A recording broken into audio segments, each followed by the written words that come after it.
Good morning. Good morning. Woohoo! Woohoo! Wait, we need to wake up. Ready? Let's try that again. Woohoo! Woohoo! I'm Stacy. I'm a woman in long-term recovery, and I just celebrated 16 years on Wednesday. 9/21/06. I have some announcements I have to make here in the beginning. Welcome to the 2022 Oxford House World Convention in the Emerald Green City in the Evergreen State. We welcome you. Lanyards and name badges are required to enter all sessions. Silent your cell phones during the breakout session.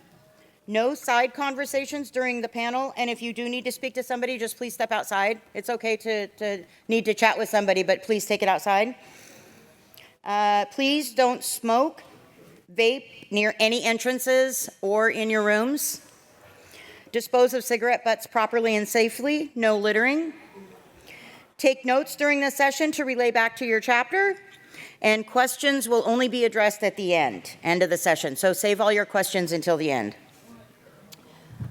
So this is staying involved as alumni. And I am going to read you the description of this breakout here. Every year, many residents leave their Oxford house and begin living independently. Most of them stay clean and sober and remain grateful to their Oxford House experience. Oxford House Incorporated and individual Oxford houses, chapters, state associations need to do a better job of staying in touch with alumni who leave the Oxford House in good standing and help keep them involved in Oxford House. Tradition 9, the final Oxford House tradition, tries to set the proper tone, but alone it falls short. Residents, individual houses, chapters, and state associations need to do more to motivate alumni to stay involved and suggest ways in which they can be helpful. The Oxford House World Council also supports Alumni Association, and its members can be helpful as well. The panelists have experience in creating alumni groups and maintaining contact with them. They will talk about how they've done it, how alumni have stayed involved in their areas, and provide tips on how others can create similar alumni networks. Alumni can play a strong role in spreading the word about Oxford House and can take on their roles. They can share their strength and experience with current residents, but they should avoid overreaching and taking on responsibilities that belong to the house residents. So I'm going to start off with just sharing a little bit of my alumni experience. So I moved into a house in 2006, Oxford House Hilliard, Spokane, Washington. And, right, I was there when I was there, my goal was that I just wanted to regain conversations with my son. I mean, I had tons of goals, but that was one of them. And he was with the better drug-addicted parent, and that parent had custody. So I couldn't even communicate with him. I was so deep in my meth psychosis that Andrew was scared to talk to me. He was scared of what might come out of my mouth because I would just go off on some crazy wild tangent. And so that was my goal, was just to have him talk to me again. And I lived in a woman's house. It wasn't a women's and children's house, and he was 13 at the time. But after a year, I ended up with full custody of him overnight, which meant that He was finally, after I got about a year clean, he was mom's clean, dad's not, and he was sick of having to live in that life that was still going on. There was no, wasn't the better drug addicted parent. There was one that was, and there was one that wasn't. So I had to move out. I had to find my own place to live. In that year, in 2006, I was voted interim to the chapter chair position. So I was the chapter chair, going to the state association meetings. I helped, I was helping in the chapter chair capacity. But when I got custody of Andrew back, I had to find a new place to live. And so I moved out, and I was scared to death because that's what I felt was keeping me clean and sober was the accountability, my sisters. This was my home, and it was his as well because I had regained the weekend visits and so but we did live there for a couple of months until I could find a place. And my outreach worker knew that I was scared about this, and he said, Stacy, all you have, you are held by the same principles, same traditions, everything, and you can retain your chapter chair position, as long as you're doing the job. So you just have a different address. So I moved out, and I went to more house meetings as an alumni and being a chapter chairperson than I did while living in the house. Because I threw myself into it. I knew that I needed to stay connected and stay involved. And I helped open up 4 Oxford houses. I was going to the state association meeting. So I felt plugged in for sure. So in May of 2007, I am getting ready May of 2008, I am ready to, my chair position's gonna be up. And so I would go to the state meetings, and in March, there's this guy at the state meeting. I never knew him as a member. I only knew him as alumni. And he previous questioned everything, and he came to the state meeting, and I you know what? That's what I'm gonna do. I'm gonna be like him. So and him is Eric Perkins. Eric. I thought I saw him all the time connected. And so I would say that it's not only, I looked up, as I was a new alumni, looking up to other alumni. So it's not just the associations that we're going to talk about. It's not just the other things. It can be valuable just being an alumni and living by example. I wanted to be like him. And so I got voted in as the voting alumni in March. And then May, I stepped down as chair and get hired as outreach worker. So I was only a voting alumni for one meeting. I've made wonderful friends as alumni, and I just want I'm going to start this off with everybody else, but I want to remind everybody that it's living by example that is a key thing here. So most of this room, I'm assuming, is full. How many people in here are alumni? Ooh, woohoo! That is awesome. Kind of figured this was going to be full of them, right? Yeah. So remember, not only are we learning other things, but that the main thing is living by example, doing the next right thing for members and residents, so they have somebody to look up to that's valuable.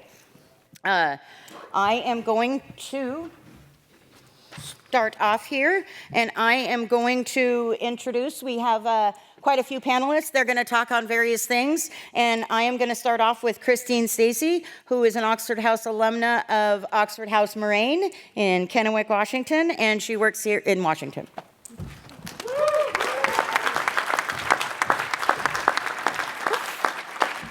Hi guys, I am Christine, and I'm a woman in long-term recovery. And what that means to me, I will celebrate 9 years, God willing, on the 15th of next month.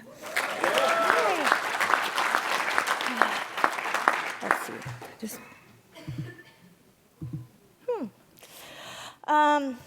When I moved out of the Moraine house, it was time to get my son back because he was too old to live in an Oxford house at the time. And I was actually told that, because I was going to move out, I want to say on May 1st, and I was told, please wait until May 16th. And I'm like, well, why? It's like, well, because you need to, continue to be a part of. We want you to come and run for the state rep position at the state association. I was like, well, okay. So I stayed in Oxford for another 2 weeks and ran for the state rep position for the Eastern Washington area, and I got it.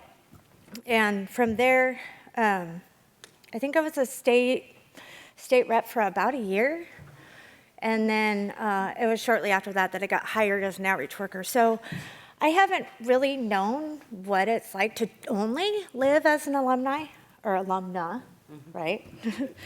But I have a lot of people in our area that are. And these are a couple of things that the alumni have put on. This was a 5K run back in 2019.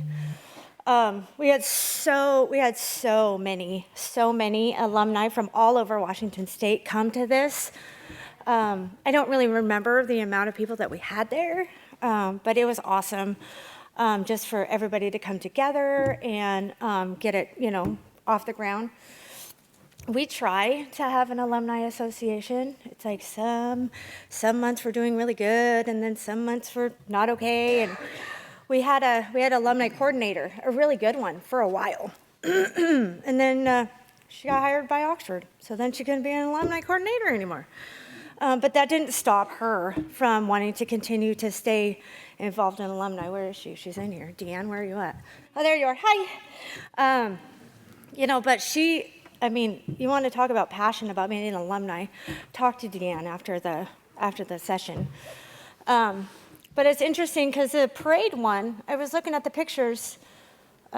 We had one resident come out and help us decorate that float for the Benton Franklin Fair Parade this year. One resident. She's just sitting right there. But then I was looking at the picture, I'm like, that's all alumni. That's it. That's all of us. And so it was kind of cool to be able to use that picture. And the one in the white, her name's Heather. She calls me once in a while and reminds me that I can utilize her as an alumni, because I forget. I get to go in so fast, gotta, pull in the state rep, and then call in the chapter chairs, and da-da-da-da. And I remember I was getting ready to leave for a trip, and I'm like, all flustered, and she calls, and I'm like, I gotta do this, and I gotta go to this house meeting, da-da-da. She's like, let me help you. I'm like, oh yeah. So, when you guys are, in your areas and stuff, don't forget, the alumni. It's just like one of our panelists had said the other day, they've survived it. They know all of it. So, and then these are a couple pictures. I heard that this first picture was the first alumni meeting at the Elliott House in Vancouver. Yeah. And then the second picture is, one of the times that we've gone go-karting as an alumni. Yeah, so, and if you could see, Deanne is literally in every picture. So is Bailey, yes. She's an alumni 10-year-old. Like I said, we really try to continue like an alumni connection. It's like we always have that alumni underlying connection. But actually we're going to learn a lot from, everybody on the panel how to, get an alumni association and keep it, So I'm going to go ahead and hand it off, and that's all I have. Thank you. Thank you, Christine. Next, we have Deborah Jackson. She is an alumni liaison and works in Virginia.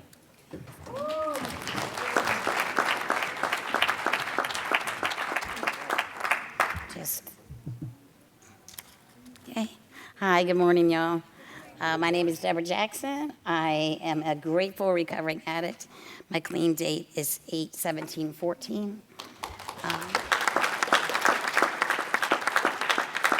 So I am in a room full of alumni rock stars, of which I am not one. You are. In Virginia, our alumni is in the very initial stages. I've been in Oxford House for 8 years, going to conventions, and I'm always impressed by alumni and the good work that they do. It's a really symbiotic relationship. It's good for the people in alumni, and it's good for the houses and chapters, state associations. And I've always wanted to see an alumni in Virginia.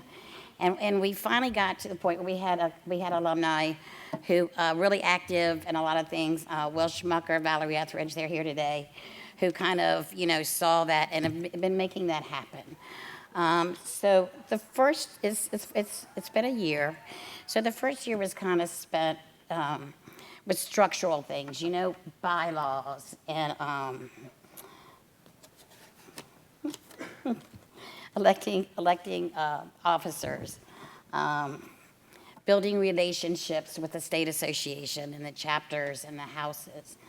Just kind of getting the word out. It was kind of bootstrapped financially by houses and the state association to get it started, but the push is really on now to raise that money through the community, to reach out and become, more well-known. We're at the stage, we're just trying to get the word out now. So there's also, on the Virginia Oxford House website, there's a direct link to join the alumni. They designed a really, nice, simple form that you can use. That seemed to be a problem for a long time, where someone's assigned to reach out directly to you. They've printed flyers that we want to have at the houses so that when people move out, give that to them.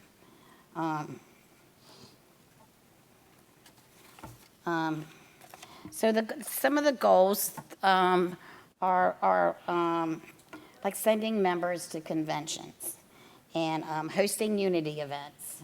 So this is the single unity event here, and it was a great success.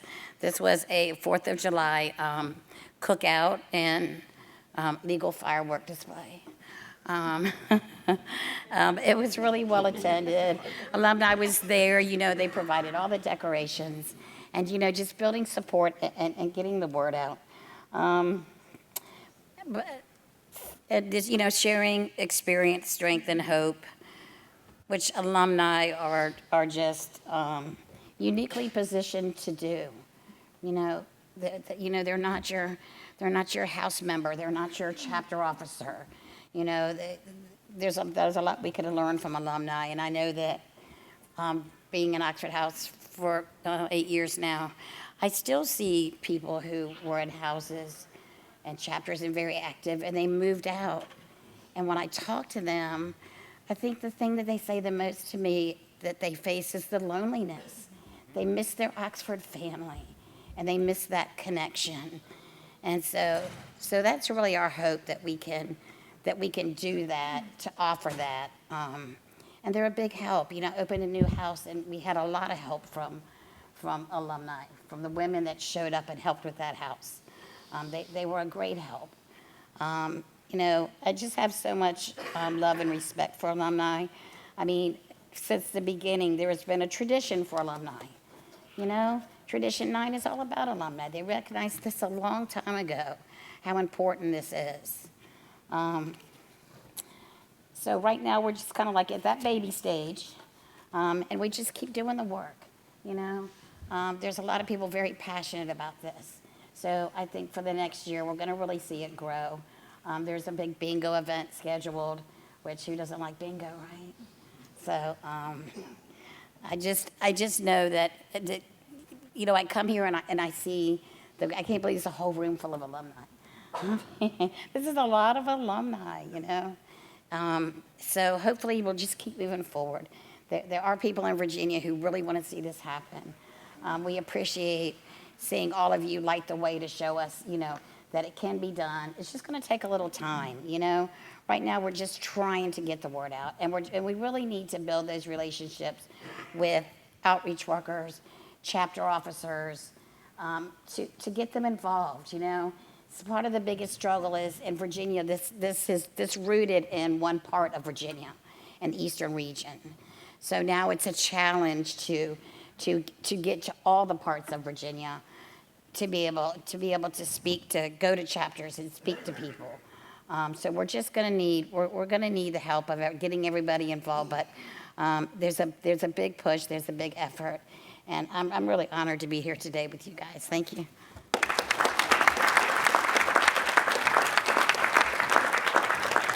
Thank you, Deborah. And she is a rock star. When she said, I'm not one, I think what she meant is that she's not an alumni yet. So next we have Misty Hahn.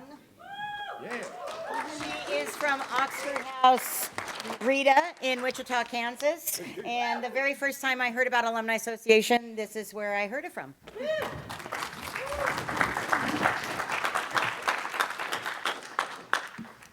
Good morning. Good morning. So my name is Misty, and I am an alcoholic and addict, and my sobriety date is December 10th of 2009. So I'm going to share a little bit of my experience with Oxford House. You know, I came up in Wichita, Kansas, and I remember one of the very first, you know, you have a Tony Perkins, I have a Tom Wanko. Eric Perkins, sorry. Yeah, I had Tony too. Yeah, Tony too, but I had Tom Wanko back there. Yep. Yeah. Yes. I remember going into the chapter meeting, and there was these two old guys. Okay, well, I won't say they were old; they were seasoned. Too late. But they was that if you're in Kansas, you don't have outreach. What we had was alumni, and I've done some research, and to my knowledge, I believe Wichita was the actual first alumni association, and that's been around a lot longer than I've been around. So what I learned from them, and I moved. But I remember seeing them in those chapter meetings, and that gave me something to look forward to. I remember asking them, like, well, which house do they live in? And I was told, oh, they're alumni, and they're still here coming to these long chapter meetings. You know, and there's like, yes. And, you know, one of the first alumni events that I went to was actually in Cowtown in Wichita, Kansas for an awards banquet, which I'm going to speak about here in a little bit. So I moved to Oklahoma in 2013. My husband became an outreach worker, but I was not working for Oxford House at the time. I was just an alumni. I moved back into the houses. And then when we moved out, I still wanted to stay involved. So me and Eric Kennedy, Eric, raise your hand, Eric. Hi, Eric. Yeah. You know, it's not a real big, elaborate thing that we did. We started in my living room. With three of us, me, Eric, and a girl named Jennifer. And what we did is we got organized. You know how your houses are organized with your house meetings? Like we had a chair, we had a co-chair, we had a treasurer. I was Unity, and we planned Unity events every month for Oklahoma City. So we met regularly. It encourages attendance and promotes stability. Within a year of us starting from my living room, we was in a real big room. And at one point, we got up to 25 members. But I want you guys, don't get caught up in the numbers of how many is in your alumni association. I moved to a rural area in Oklahoma, and we have three of us in our alumni association. There's our chair right there. Hi, Paige. You know, we even in a rural area, you can have an alumni association. You know, they stay involved. They're at the chapter meetings. They sell shirts. We just actually had our first alumni banquet for rural Oklahoma. So it's going pretty good. So regular meetings are a very simple concept, yet it's difficult, if not impossible, to grow without them. You know, you need to give yourself something to look forward to. You know, we met once a month. You know, it was the first Monday night of every month. We would go and meet as an alumni. We would have a treasurer and all that stuff. And once we started to meet regularly, we began to grow. Like I said, in Oklahoma City, we got up to about 25 members. And then Tulsa, as Alumni Association, took off. Well, Jacob, how many members are in your Tulsa? 8. So it isn't, like I'm saying, don't get caught up in the numbers. You can have a strong base of 8 members, or you can have a strong base of 25 members. And when it comes to alumni associations, make sure that you're there for the right reasons. Make sure you're there to help the residents. It's more than fundraising. It's more than the Unity events. It's about giving back in the houses as well. And don't reinvent the wheel. Use what already exists and mold it to what you need. That's what's so great about Oxford House is, are all Oxford Houses the same? No. You know, each alumni association is different. We also have alumni bylaws. They're a little bit different. I think we got ours from San Antonio bylaws, and we voted them in. And our rural alumni association just voted in not too long ago those bylaws. So I'm going to share some pictures with you about alumni banquets. So you guys telling you about my first alumni banquet. I didn't get an award. I was just moved into Oxford House, but I thought it was really cool. I never won an award for anything in my life because I was too busy getting high or drinking. But the year after that, I got House Member of the Year for Oxford House Rita. And it made me feel like I was doing something good. And I think it's important that we celebrate the members in the houses for the hard work that they do. So these are some pictures for this year's alumni banquets in Oklahoma. We originally only would do the metro areas, and us rural areas would just go and be a part of theirs. This is the first year where we had 4 alumni associations in Oklahoma, and they all had their very own awards banquet. Southern Oklahoma, Northern Oklahoma, Tulsa, and Oklahoma City. So, we provide food, we give out awards, we give out big awards, Man of the Year, Woman of the Year, Chapter of the Year, stuff like that. And this is Miss Whitney Anderson. She's one of the awards. She was the outreach worker for Southern Oklahoma. And if you're an outreach worker in Southern Oklahoma, you really depend on your alumni a lot, because when you can't be there, they come in and help you when they can. But her members and her alumni association presented her with an award for all the hard work she does. So, but I think that's all I have. Thank you.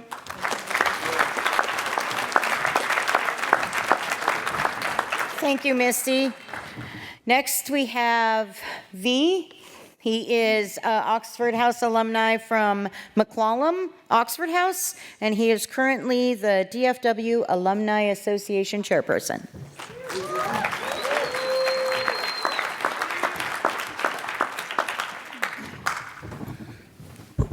Yesterday I said pop V. Remember, that's what I said, pop V. Anyway, how's everybody doing today? Good.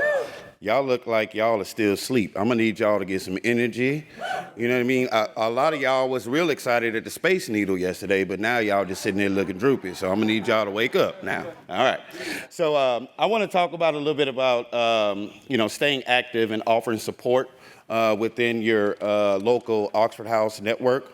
One of the things that the DFW Alumni Association does is we have a mission statement, and the mission of Oxford House DFW Alumni Association is to assist former Oxford House residents in maintaining quality recovery.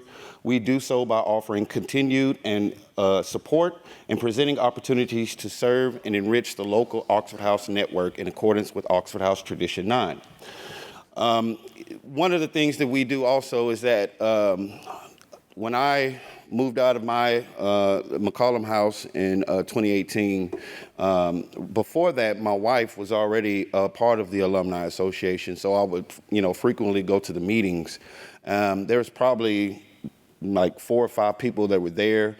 Michael Rojas, who was he was the foundation. He pretty much started that Alumni Association. And Augustine Gomez as well, who's still part of it. And so, one of the things that I was wanting to do was to strengthen that alumni association. And so, one thing that was lacking is that we just had our meeting once a month, and that was pretty much it, right? And so, I broke out the manual and I read and saw the officer positions where each chapter has an alumni representative or alumni chair. So once we started growing, which now we're probably about to 13 members now. And we started growing, and so as the chair, I wanted to really implement that each alumni be a part of a chapter and go to those meetings and be a part of and give back, right? So we really honed in on that, and it's really given a lot of chapters some success, as well as houses as well, and state association as well. Some best practices though, because as alumni we get called a lot.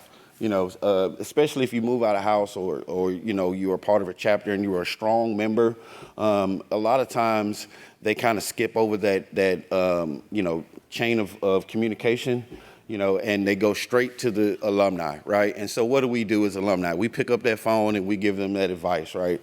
But what we're doing is, we are mentoring, and that is part of the alumni. But there also is, because when I became a chapter officer, I had growth in going through that adversity and dealing with those issues, and it strengthened my recovery and made me stronger, right? So I want to make sure that I'm not robbing someone else of that opportunity that was voted in as a chapter officer, that was voted in as an officer for whatever, right? And so my first question when someone calls me is, have you contacted your chapter? Have you contacted your state association? Let's make sure that we ring them in on this conversation so they can have this experience and they can grow from it. But as alumni, I feel like these are some best practices that each alumni should know. You need to know the manual, right? You need to know bylaws. If you don't know how things are run, then get that knowledge before you give somebody some misleading information, because you never know that misleading information could drive them back out, right? This is a life or death situation, and this should be taken extremely serious, and I take it very serious. So I try to make sure that I know the right answers before I open my mouth, right? One thing that we do is, unity versus fundraising, host free and low cost activities. We live in Oxford House, and some of us are coming off the streets, don't have a pot to their name. You know what I mean? So make some events that are low cost and that are free if you can. Not everything requires standing on the houses and residents collecting money. What that means is that if you're only going to your chapter and to your houses to raise funds, you're doing that area a disservice. And it's just being honest, right? We should be going out and getting outside entities to donate and to give us money, because, we want the world to know about this great organization that is giving everyone in this room hope, and it's a miracle that you're here right now, right? I know for me, I never thought that I could. If you would have told me when I first got clean that I was going to be doing what I'm doing right now, I probably would have laughed at you or just ignored you, right? But it is important that we establish different ways to try to collect funds and not necessarily go into the residents' pockets.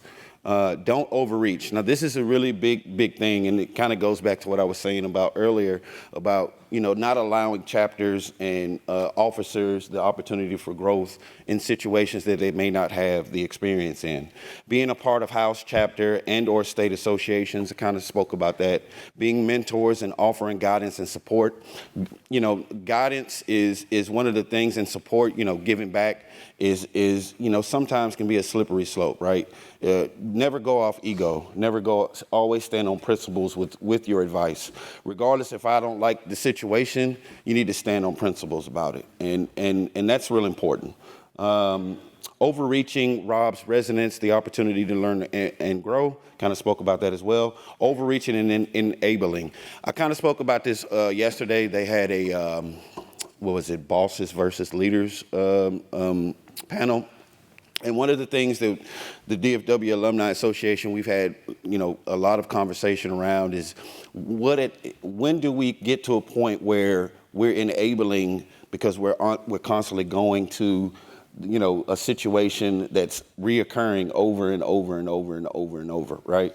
And so, again, having that knowledge and that panel really helped me out and gave me that answer, and so if you're being constantly called for the same situation, you might want to tell them to get the chapter involved, because obviously the answers that you're giving is not working, right?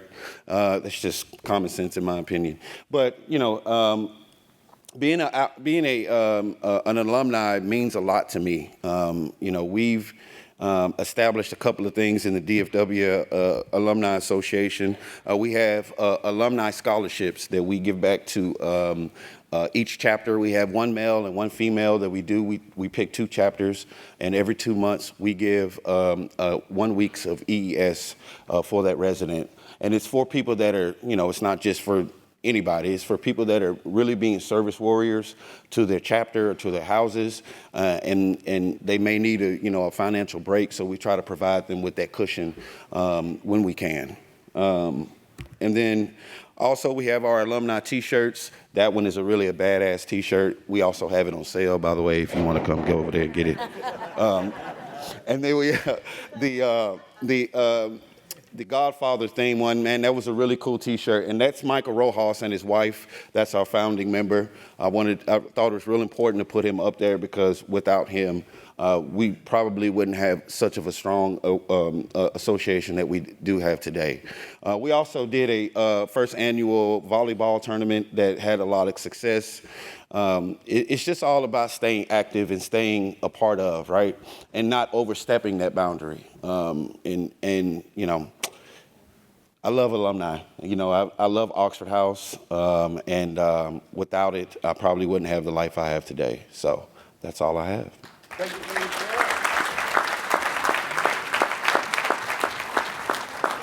Thanks, V. Now we have Seth Dewey, who is Oxford House alumni from Oxford House Neum, and he is currently holding a position on the World Council.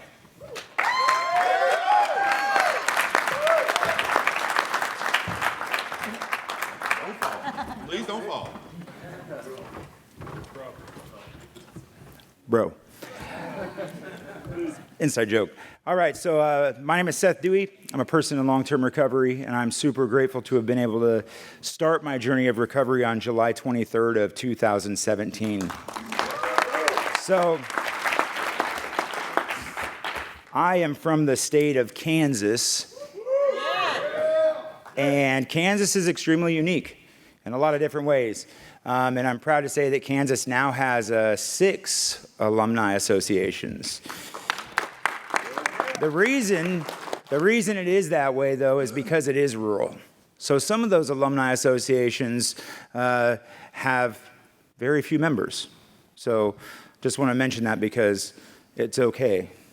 Like it's been said, it's okay to have small members. It's going to grow. So along with Kansas, like Misty said, we have, like Tom back there, we have a long history of some really amazing alumni and some amazing alumni events. And it can be embodied in a lot of what they've already talked about with our bylaws and things like that.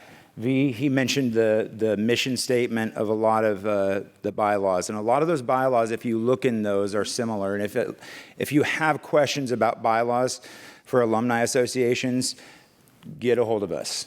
We can provide those for you at any time from a wide variety of different associations. So there's the mission statement and there's the vision statement, okay? Those of you familiar with those things, they are important. We need a vision and we need a mission. I lived my whole life with only one vision and one mission, and that was very unproductive. So, Oxford House gave me a vision and a mission, and it continues to grow every single day, okay? This mission right here, to share experience, strength, and hope with new residents and alumni, that's what we're all doing here. Every single one of us right now, we're gonna take that back to our regions, to our states, to our chapters, and hopefully our alumni associations, right? Okay. Another part of it, conduct fundraising for recovery promoting events and sending residents and alumni to the Oxford House World Convention. What we're doing, those alumni events can look as unique as you and I. Get creative and have fun with it, okay? One of the things that I love about alumni events is not only do you have the freedom to give awards to residents and to alumni, to houses and things like that. Something we did in Chapter 13 was we awarded members in our community like the mayor, certain corrections officers that were super friendly and supportive to members in our recovery community. And you should see the community support that came from that. Next thing you know, we're having these amazing softball matches with the sheriff's department. And all of a sudden, these walls of stigma that are on both sides were getting broke down. Next thing you know, we have sheriffs coming to all of our events. It was super weird. But it was amazing, right? That's the power of alumni, and that's the power of being an example And that's tied right into our core values, okay? And the center of that is recovery. Below that, those are not words. Those are things that we live by, okay? That unity, we strive for. Service, we live it. We wouldn't be here if we didn't or if we weren't trying to improve it. Integrity. Doing the right thing, man. Responsibility. That's what Oxford House taught me. I sure wasn't responsible before. Accountability. That's why I have all of you right here with me, to help hold me accountable, to call me on my stuff. And transparency, another part of that accountability, so that I can be transparent in all of my things. Something that we learn in our service with Oxford House and in recovery. See, it's not about just being examples to our residents, to our fellow alumni. It's being examples in our community. Something that recovery, coupled with our Oxford House experience, lets us be if we work in harmony with it. Something that's so cool about it is every single manual talks about it. Every single manual talks about alumni. Chapter has the house manual has the whole tradition on it. And what's the theme of this convention? Rooted in tradition, okay? Rooted in tradition. I needed tradition. I needed that. I had to have something solid. I had to have a foundation. I craved it. Just like those things on the last slide, I needed those things that were more than words. All of us did. That's why we're still here. That's why we're alive. I remember at one of the first events that Tom and the Wichita Alumni Association was putting on, and it was the first time I met Misty and Dan, and Jackson and Casey were there, and Dan and Jackson were telling their stories. And I was like, I wonder what houses these guys are from. And then I found out they were alumni, and I was like, this is weird. These guys are still in it, still involved. And then the next thing you know, I went to a world convention, and I saw those same guys up on the stage talking about all this stuff that was really moving to me. And they had stories that I had just heard at this event similar to mine. And I was like, this is really cool. I can buy into this. And they talked about Oxford House being a movement. And it's not just a movement for residents. It's a movement for all of us. And like this slide says, is this movement never has to stop. Every one of us up here just talked about that. It never has to stop. There's so many different ways to be involved. We've just heard about it. Alumni associations, however big or how small. See, it doesn't matter where you are in the process. It doesn't matter any of that, the technicalities necessarily. You know, it doesn't matter what necessarily. It's why we're doing it, right? It's the purpose. And the consistency, like Misty said, consistency is key. There's also the World Council Alumni Committee. So here's the plug for the World Council Committee, right? So every single one of you can be involved in committee work. You do not have to be elected to the World Council.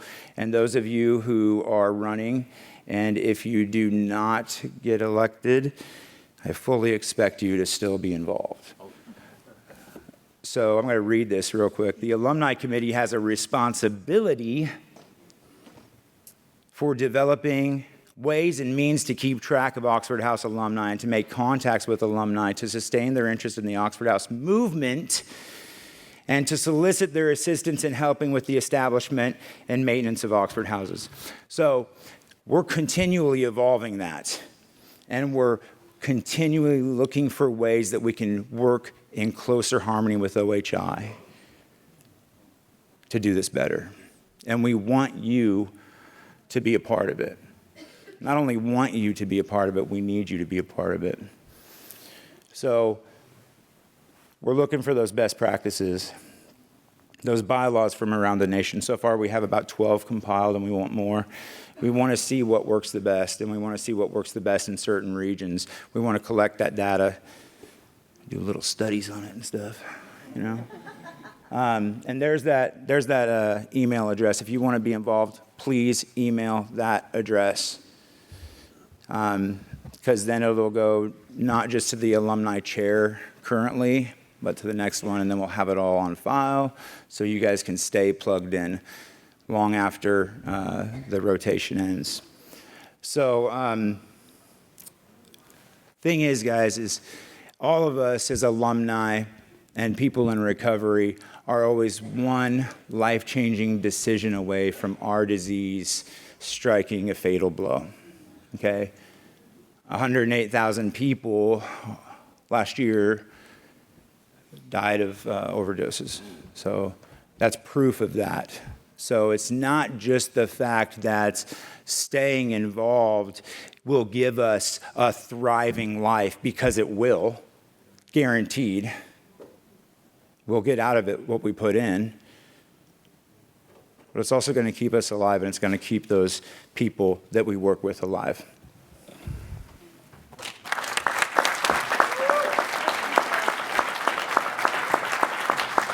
Thank you, Seth. We are going to have time for questions. It looks like we're rather early. Yeah, we are. Yeah. So here is a list of all of our contact information of everybody sitting up here on the stage. So if you want to take pictures and get a hold of anybody up here for any questions that you may have, that is the contact information for all of us. I'm gonna tell you right now, if you was asleep, I got a picture of you. So don't get mad. If you was asleep, I got a picture of you. I'm gonna tell you that right now.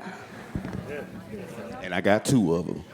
Anyone in the audience have any questions? Yes, ma'am. Hi, I'm Michaela from Illinois. So I'm currently a resident, and my chapter used to have a very strong foundation.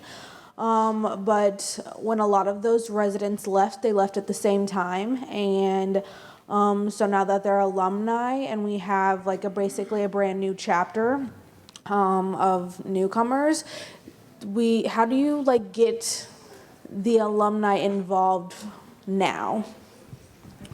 Well, I think that what area are you in? In Granite City, Again, and is that where's it at? Illinois.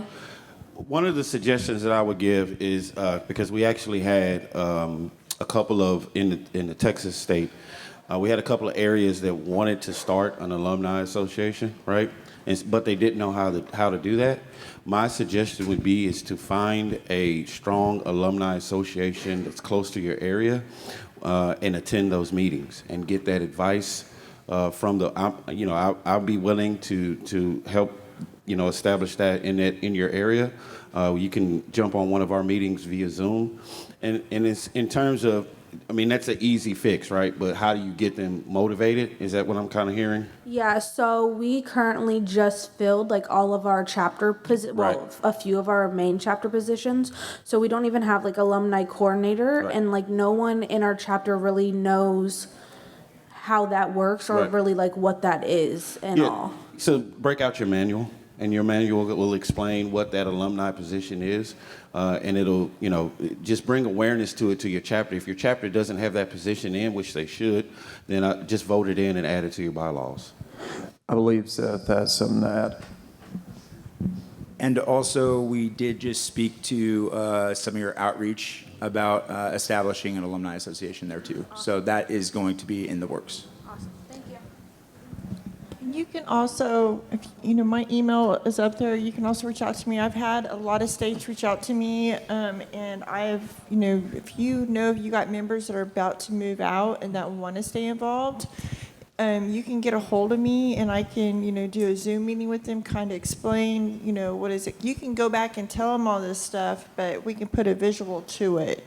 So please reach out, and because if they don't know what alumni is, they're not going to be motivated. But if you can start it, you might have a resident in a house right now that's been there for a while. It's going to leave in good standing and that wants to stay involved in 3 months. You'll know who they are, and you can start planting the seed where it can be there in the future.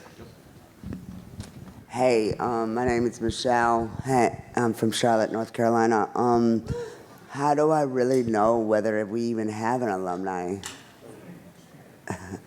Because I really don't know if we even have one, but I really want to get one. I don't want to stop doing what I was doing.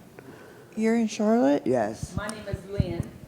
As I was like, where's Lynn? Oh, I know yes. Lynn. My name is Lynn, and I'm the chairperson for the Alumni Association in North Carolina. Okay. And we do have a very active chapter in Wake County, and we are going to be meeting with some other areas, and Charlotte is on the list. I know there's one in Raleigh. I got to go out there. Hi, Alicia from Colorado. My question is, how do you fund the scholarships that you guys are giving? You said every 2 weeks? I was not going to mention this because this is a slippery slope right now, and I was going to wait to even bring this up because I've sat in a couple of panels and it's been brought up, and I've heard people's story where they've added this particular situation that we're doing. So what we're doing is the Alumni Association bought some UAs in bulk, and we sell those UAs to the houses that choose to purchase those. Now, we support the model, and we preach that every time we go to the chapter meetings, is that we support the model. The model does not include any UAs. If you do choose to buy those key UAs, then buy them from us because that, it's coming back in, so. Yep. That's a touchy subject. You see how did nobody else up here say anything, and they only want to grab the mic right now. Hi, I'm Dina. I'm from Nebraska. Sorry, I'm tired. Anyways, we have an alumni association in Nebraska. We actually have 2. We started our Western division, last year. But question for you is, if an alumni member relapses, how long do you accept them back? How long do you wait to let them come back? Because, as being a resident, in a house, we don't want to, shoot our wounded because they still want, our alumni associate members, the ones that have relapsed and came back said that they really needed, the association, and it helped with the recovery and to maintain their recovery. I just didn't know what other states have done as far as a timeline, as far as kind of re-interviewing, to come back as an alumni member or a part of the Alumni Association? Well, I know we've had this happen before, and I think, we have a distinction also when it comes to our alumni associations. You have to come and attend a certain amount of meetings before you're voted in as an actual voting alumni. And it's all about a vote, just like it would be in the House. We've had them come back 6 months after they had relapsed, but they are not a voting member, but they are there to help the alumni in any way possible. Yeah, that's, it's one of those sticky situations. We have it in our bylaws that if a member does relapse, we vote them out. And then they have to have at least 30 days of continued recovery. And one of the things that we were talking about is like, how do we know if that person is, well, we should know, right? Like if they're coming to the meetings or when they come back, like we can tell, like everybody in here has experience with identifying if someone is still using or not. So that's a great question, but it just depends on what your association is willing to put in their bylaws with that. Yep. Hi, I'm Kasia, and I'm from Kansas. I don't really have a question. I just wanted to let you guys know that I'm sitting here with a guy. We're alumni. We're in a very rural chapter in our state, and we're leaving here way more confident in not knowing what we're doing, and I'm super stoked. Rural areas, they matter. They do, and alumni is so important. I mean, it's important in your metro areas and stuff, but I mean, I didn't realize how important it was. And if you just know that you guys, no matter what you're doing, if it's something small or something big, it is huge in the eyes of the houses. And don't ever forget that. And if you ever want to reach out to me, please do. And we always overcomplicate things. You know what I mean? We overthink it, right? And here's the thing too. It's like we like the strength in numbers, we do, right? But we don't have to have it. I mean, I know a lot of times I was pretty used to going out there with my backpack alone looking for my stuff. You know what I'm saying? Right. And so now if we have to start a few things on our own, it's not that big of a deal. If you build it, they will come.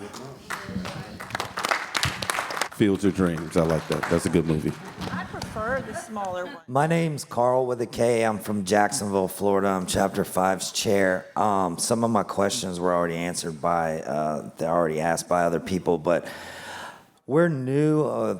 I've been there the whole time, and Oxford House has been in Florida for about 3 years. And I've noticed with the alumni, there's like a 3 to maybe 6 month drop off, and then they're involved for that a period of time, and then no mas, you know what I mean? And a lot of them, sadly, that we've looked into that are from the beginning, like I am, at least in that state they've relapsed. Some of them aren't living.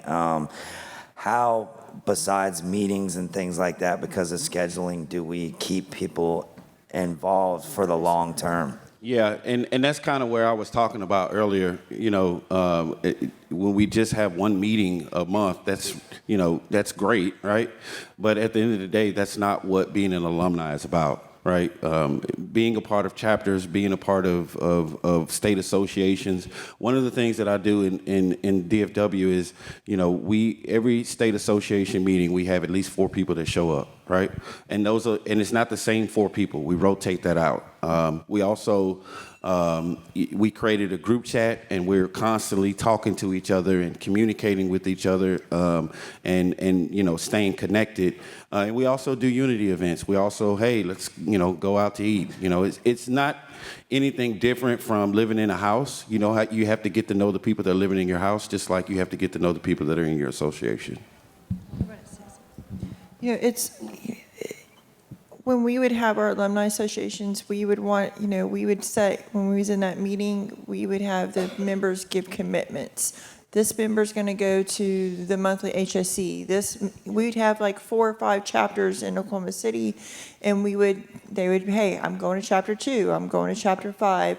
And they'd also set up in those chapter meetings and do service work. They'd sell merchandise, Oxford gear. But it's, plan some big events, where it takes a lot of them to all hands on deck. That keeps them busy too, and keeps them connected. The unity events just isn't for the residents, it's like he was saying, do it your very own.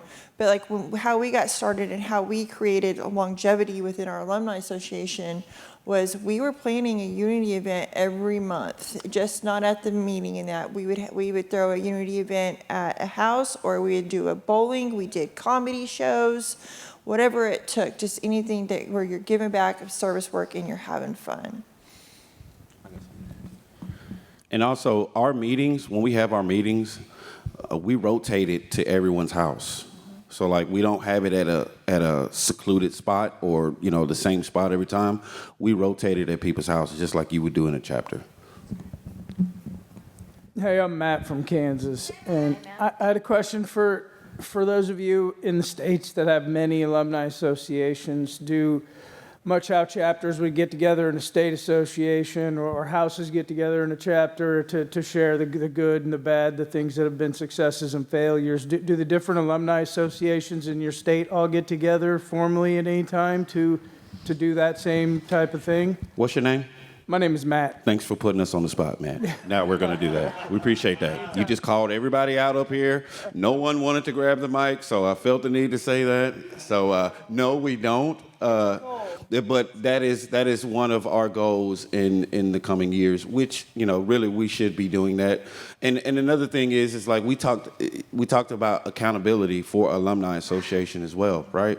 Because what accountability is there? One of the things that we do, we share our expenses during our reports just for transparency, so that no one is thinking that especially with what we're doing to raise those funds, that we don't want them to think that we're spending that money on us, that we're having an account and we're being held accountable and transparent with everyone. Yeah, that's what I was going to say. Oklahoma, within this past year at the state association, we give our alumni reports there, but we bring, you bring your financials. Here's our bank statement. Here's our bank audit. This is what we're doing.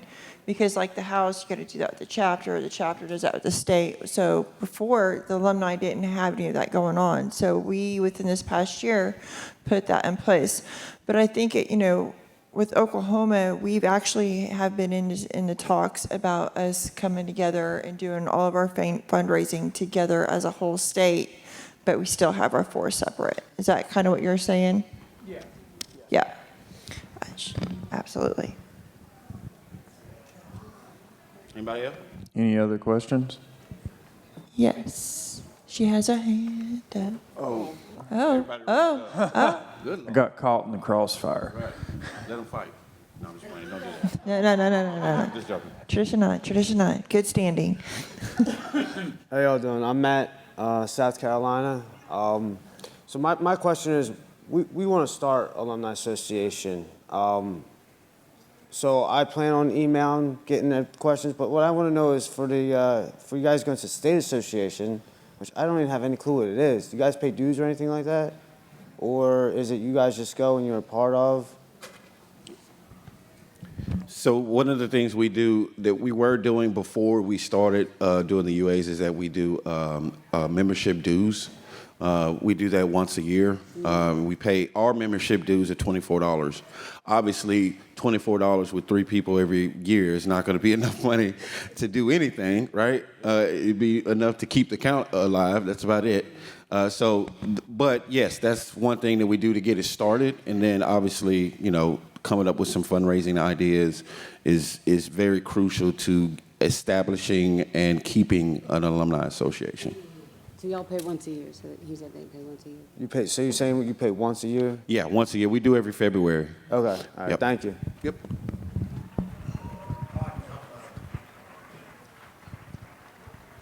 Sorry, I have another question. So you guys were talking a lot about like your community and getting like your community involved and like backing.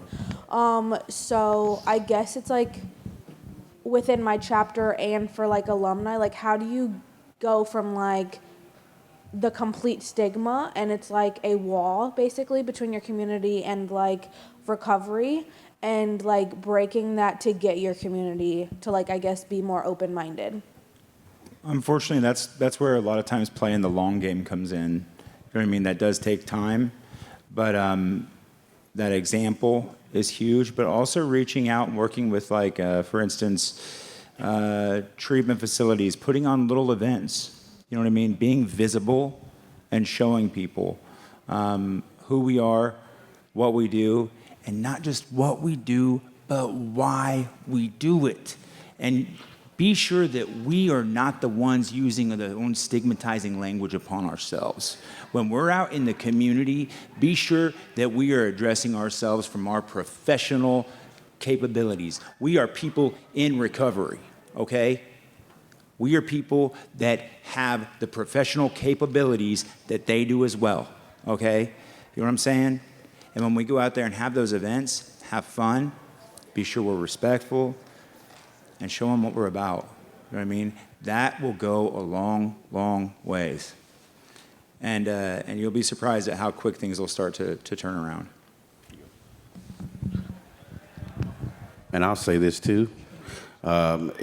My employer, right, my job that I work for, which is Take 5 Oil Change, I have established a relationship with Oxford House where they guarantee Oxford House members an interview. So just, go to your job. You're the example, right? You're living the life, and you're giving them that opportunity to break that stigma down. That's what I did. Hey, good morning. My name is Miles. I'm from Tennessee.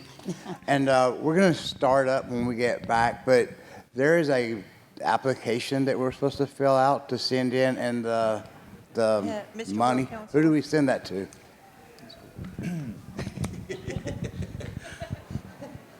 So, about that, what happened was, so here's the thing with all that. We're working with OHI to figure out a best way for that to happen, because technically those go to OHI, right? But what I would suggest is you just start up something with your local alumni association. You can fill out that slip and send it in. Right now, we're just at a spot where we don't quite, we're working on getting more of a fluid system down.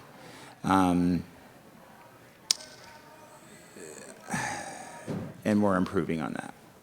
We have a new liaison on the World Council with OHI, and with that, we are going to be able to streamline things more. And so, from the technical side of things with that, we're going to be making a lot more improvements in a quicker manner. Maybe by the next time we Zoom. I'm hoping. That's the goal. That's the goal, yeah. Me too. I know that that's not a very clear answer, and I hate that I can't give a clear answer on that, but it's one of those things that it's been driving a lot of us nuts for a long time. But just to get started, we could be recognized anyway. Just go ahead and move forward. And Yeah, minutes. Keep all your, here's the deal, keep all your minutes, start doing your fundraisers and things like that, get your EIN, all that stuff. You can work in harmony with your local outreach. They can still get you all that information. Yes, sir. Your bank account, all that stuff, yes. Okay, thank you so much. Yeah. Thank you. Did she have a question? Oh, and her. My name's Cassidy. I'm also from Tennessee. I think I kind of know the answer to the question just based on what you said, but we don't really have anything in the entire state as far as alumni goes that I know of, and it's really spread out, the people that are interested in doing it. So is the best way to go about starting alumni associations there for each little area, probably to start their own first and then kind of? Yes. Okay. Yep. You did know the answer to that. That was a good one. She's smart like that. Hi, my name is Ria. I am from Chapter 6, Houston. I served as the female HSE for 8 months, and I'm moving out next week. So I have a lot of questions, and the man sitting next to me, I'm just poking him for everything. So I really don't have a question here. I'm just quite excited that I'm getting to attend this and getting involved. So looking forward to it. Thank you. Yeah, we got some great alumni associations in the state of Texas. We have San Antonio, we have Houston, we have Dallas, we have Austin. So, and we're trying to break off into West Texas and East Texas as well. Those are the rural areas. But yeah, that man right there next to you, that's the Houston guy. Poke, poke, poke. Anybody else?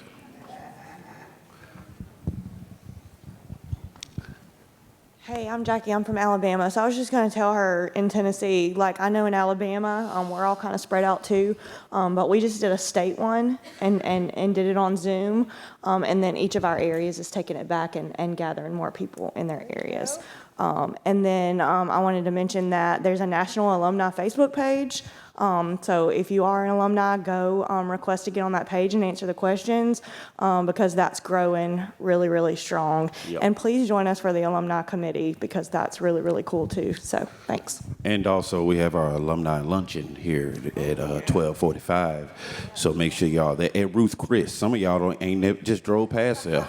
I know I have, so it's gonna be a first time for me. That's fancy. That's right. Any more questions? Thank y'all so much. Right. Thank you.